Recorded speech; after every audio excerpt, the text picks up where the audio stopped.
धन्यवाद सर. माझं नाव संतोष वड. सर मी पहिल्या दिवशी आलो, खूप टेन्शनमध्ये आलो होते.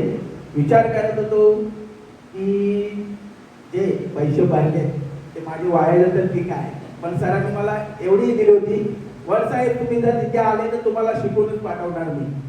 तर मी आलो, पहिल्या दिवशी टेन्शनमध्ये आलो. सरांना बघितलं, काय कसं होणार, काय कसं विचार केला. पण ज्या सरांनी त्या पहिल्या दिवशी बोलायला ते चालू केलं आणि ते माझ्या मनामध्ये बसलं की नाही सर खरंच बोलतायत, ते आपल्या मनामध्ये बसलं आणि मला असं वाटलं की काही ना काही शिकून जाणार.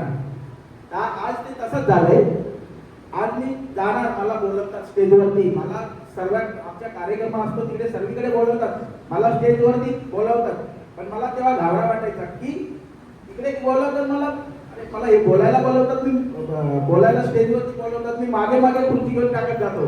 तेव्हा मला हिंमत नाही व्हायची आणि मला बोलायला नव्हतं, म्हणजे मुद्दाहून मला पहिलं बोलायचे वडसाहेब बोला.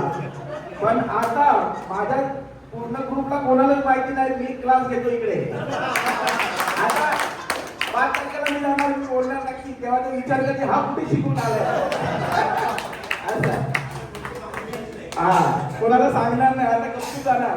आणि याच्या पुढे माझ्या जेवढं माझी मुलगी आहे, माझ्या भावाची मुलगी आहे, यांना मी आता या राजकारणामध्ये विचार चाललाय उतरवायला. कारण का आमच्या घोडबंदर पट्ट्यामध्ये आदिवासी महिलांची आरक्षित असते.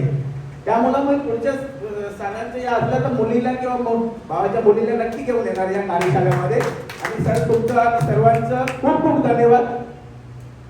जय आदिवासी, जय जवाहर.